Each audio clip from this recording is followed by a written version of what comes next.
Mrs. Beddoes. Good evening. Captain Carr. Oh, good evening, Mrs. Clark, Mrs. Waters. How are your bunions, Mrs. Livesey? You were complaining bitterly about them before Christmas. They're none the better for this weather, Mrs. Bedders. I'd gladly chop my toes off sometimes, wouldn't you? Mrs. Brinsley, I thought that younger lad of yours had stopped growing. He gets bigger every time I see him. I don't know how you manage to feed him. Well, yeah, I wonder myself at times, Mr. Bedders. Well, Bill Hare knows the secret, but he won't tell anyone else. A man knows when it's not a good thing, Mrs. Beddoes. Now, what I was saying, Mrs. Beddoes, is you might like to take the chair for Captain Carr and do things properly, like. Oh, nonsense. I'm sure Mr. Conn doesn't want to go up on that platform and make speeches. No, certainly I don't. We're all friends together. Now, why don't we stay where we are? Yes, near the stove, and talk amongst ourselves.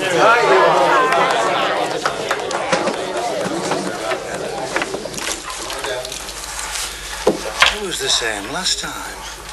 Keeps asking for sardines. Go on. It's true. How many kids have you had anyway, Chopper? 4 goals, 2 tries and a miss. My 7 were all goals. Straight in back at net. This next one makes 8. You may as well carry on and get a full team. It's no joking matter, Chopper.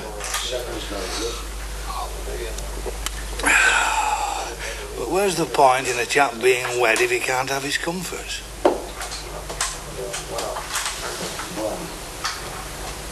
There's this tribe in Africa. I don't like the sound of that new road, Mr. Carr. I mean, I know there's jealousy in it and some folks don't like us here, but, well, who wants a new motor road to Kiplington anyway? Well, I don't, for one. I can see no point in it, and I've said so in council. Mrs. Beechall's a good little woman, and she has obliged for many of the ladies round here, for all the doctor says she's dirty and uncertified. I was 3 days and nights in trouble with our Percy, and if the devil himself could have helped me, I'd have took him. I didn't even have a nurse. But what would we have to pay her, Mrs. Beddoes?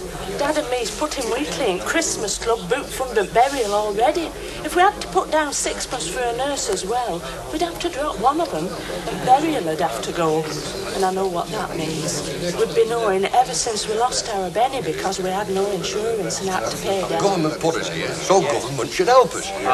If we could get our stuff straight to Kingsport Market, we might sometimes make a little profit. Well, we could all do with that. As it is, we eat what we grow. What we don't grow, we can't eat. What's the future in that? Now, what hope is there for them lads? Come to that, what hope is there for us if they up and leave us? But where do they go to then? There's always the army, eh, Captain? Up to our neck in muck and bullets. And up to the arse in water. Yeah. We won the war. Still, it wasn't all that bad when you look back.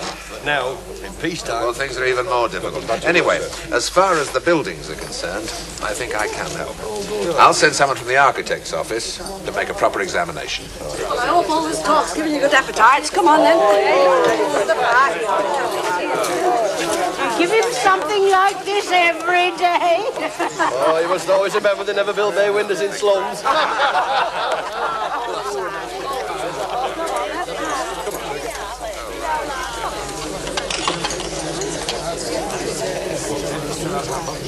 I'll have indigestion tonight and blame you, Bill. Nay, Mrs. Brimsley's a kook. You better not tell her what I said then. Good night, everyone. Good night. Thank you for coming. Well, I am glad about that. All right, that's sure to get some Thank you, Sorden. Right, sir. You should never think of giving up your public work, you know, Robert. It isn't easy to help these people. No, but a fight can help keep your mind off other things.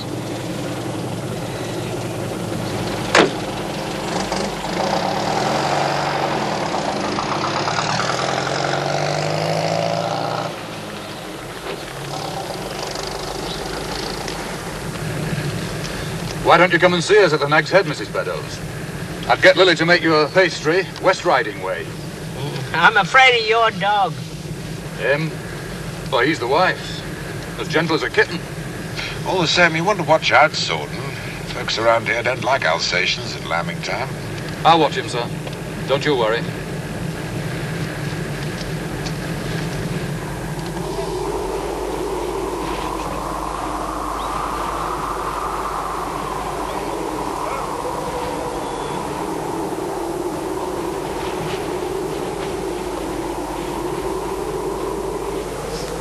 Never seen snow like it in my born days, Gabe.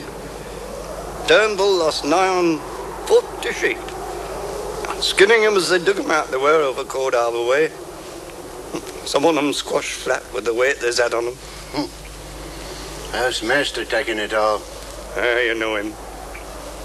He just soldiers on and says little.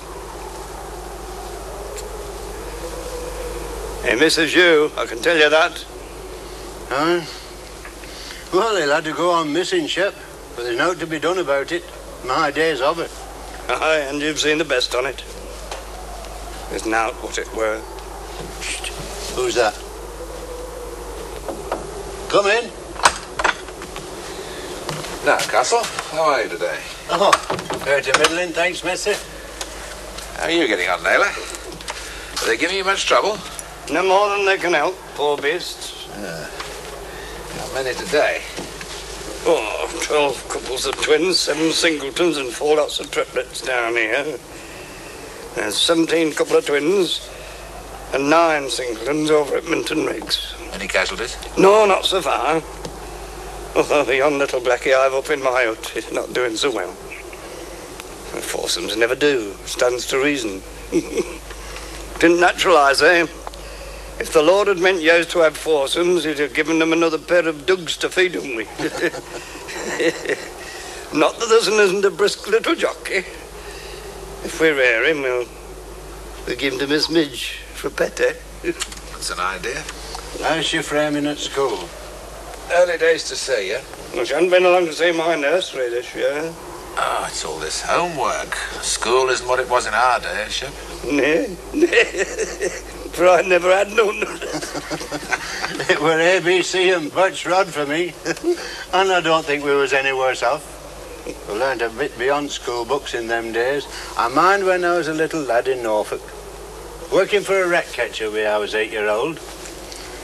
He used to give us so much a dozen for rat tails, tied up in 24s they were.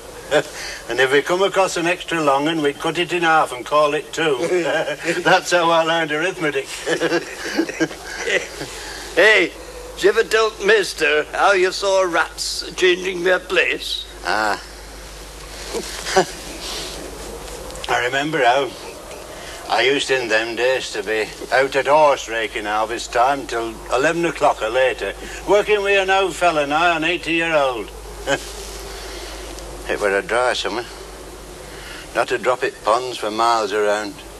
The water tuppence a bucket. We were walking home in moonlight. Bright as day it were, and dry as a bone. Tell fella he walked Doctor and carry one leaning on a stick. Aye, cloppity clop he went. I can hear him now. I weren't saying out. Too tired to talk. But he hears a sound behind me.